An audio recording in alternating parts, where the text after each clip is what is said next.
अस्सलामुअलैकुम दोस्तों, पुरअसरार राज YouTube channel में आप सबको खुशामदीद। मैं हूं आपकी होस्ट और आज मैं आपको लेकर जाऊंगी एक ऐसी दुनिया में जहां हकीकत और खौफ का फासला खत्म हो जाता है। ये बात है एक ऐसे गांव की जो शहर से बहुत दूर पहाड़ों और जंगलों के दरमियान आबाद था। गांव का नाम था नूरपुर। दिन में ये गांव बिल्कुल आम लगता था, मगर रात होते ही यहाँ एक अजीब सी खामोशी छा जाती थी, जैसे हुआ भी सांस रोक लेती हो। गांव के किनारे एक बहुत पुराना कुआं था। इस कुएं के बारे में मशहूर था कि वो आम कुआं नहीं, बल्कि जिन्नात की दुनिया का रास्ता है। बुजुर्ग कहते थे कि इस कुएं को सैकड़ों साल पहले एक ताकतवर जिन ने खुदवाया था, इसीलिए कोई भी मगरिब के बाद उसके करीब नहीं जाता था। इसी गांव में हारिस नाम का एक नौजवान रहता था। वो पढ़ा लिखा था, शहर से तालीम हासिल करके वापस आया था। वो जिन्नात, भूत, सायों पर यकीन नहीं रखता था। इसका कहना था, डर इंसान के दिमाग में होता है, हकीकत में कुछ नहीं। एक रात गांव में अजीब वाकयात होने लगे। किसी की बकरी गायब हो जाती, किसी के घर के बर्तन टूट जाते और कुछ लोग कहते कि उन्होंने रात को लंबे साए चलते हुए देखे हैं। सबका शक उसी पुराने कुएं पर जाता था। एक दिन हारिस ने ऐलान कर दिया, आज रात मैं इस कुएं के पास जाऊंगा और साबित करूंगा कि वहां कुछ भी नहीं। लोगों ने उसे बहुत रोका। उसकी मां ने रोते हुए कहा, बेटा जिद न करो, कुछ चीजें नजर न आईं तो बेहतर होता है। मगर हारिस न माना। आधी रात को जब चांद आधा छुपा हुआ था, हारिस हाथ में टॉर्च लेकर जंगल की तरफ चल पड़ा। रास्ते में दरख्तों की शाखें आपस में टकराकर अजीब आवाजें निकाल रही थीं। अचानक इसकी टॉर्च बंद हो गई। दिल घबराया, मगर उसने खुद को मजबूत रखा। कुएं के पास पहुंचकर इसे शदीद ठंडक महसूस हुई, जैसे किसी बर्फानी गार में आ गया हो। कुआं बिल्कुल खामोश था, मगर खामोशी में भी कुछ बोल रहा था।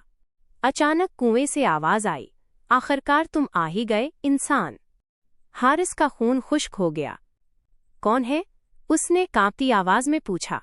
कुएं से स्याह धुआं निकला और उसमें से एक लंबा सफेद दाढ़ी वाला जिन जाहिर हुआ। इसकी आंखें सब्ज रोशनी से चमक रही थीं।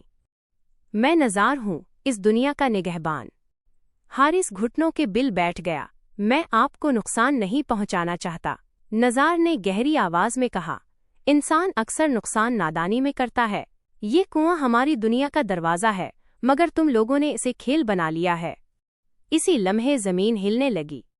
कुएं के अंदर से मजीद जिन्नात की आवाजें आने लगीं। कुछ रो रहे थे, कुछ गुस्से में थे। निज़ार बोला, तुम्हें एक इंतखाब दिया जाता है, या तो वापस जाकर गांव वालों को सच बताओ, या हमेशा के लिए हमारे साथ नीचे रहो। हारिस ने बगैर सोचे कहा, मैं वादा करता हूं, मैं सबको बताऊंगा। जिन ने अपना हाथ कुएं की तरफ बढ़ाया।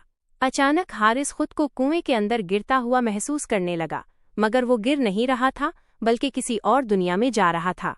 वहां उसने देखा कि जिन्नात की एक पूरी बस्ती है। बच्चे खेल रहे थे, बूढ़े जिक्र कर रहे थे और कुछ जिन कुरान की आयात पढ़ रहे थे। ये देखकर हारिस हैरान रह गया। निज़ार ने कहा, हम बुरे नहीं हैं, हम भी अल्लाह की मखलूक हैं, मगर जब इंसान हद पार करता है तो सज़ा मिलती है। अगले लम्हे हारिस की आंख खुल गई। वो कुएं के पास जमीन पर पड़ा था। फजर की अजान हो रही थी। वो फौरन गांव वापस गया और सारी बात सच सच बता दी। उस दिन के बाद गांव वालों ने कुएं के इर्द गिर्द दीवार बनवा दी और वहां शोर शराबा बंद हो गया। अजीब बात ये थी कि उसके बाद गांव में सुकून आ गया। रातों को खौफ खत्म हो गया और कोई चीज गायब नहीं होती थी। हारिस आज भी कहता है, मैंने अपनी आंखों से देखा है, जिन्नात हकीकत हैं, हमें बस अपनी हद में रहना चाहिए। और कहते हैं कि आज भी अगर कोई मगरिब के बाद कुएं के करीब जाए तो हल्की सी आवाज आती है। हद याद रखना इंसान। दोस्तों, उम्मीद है आज की ये वीडियो आपको पसंद आई होगी। अगर आप चाहते हैं कि हम ऐसे ही गहरे और पुरअसरार राज आपके सामने लाते रहें, तो हमारी इस मेहनत को सपोर्ट करने के लिए चैनल को सब्सक्राइब जरूर करें और बेल आइकन दबाना मत भूलें। अगली वीडियो तक के लिए मुझे इजाजत दीजिए। अल्लाह हाफिज और फी अमानिल्लाह।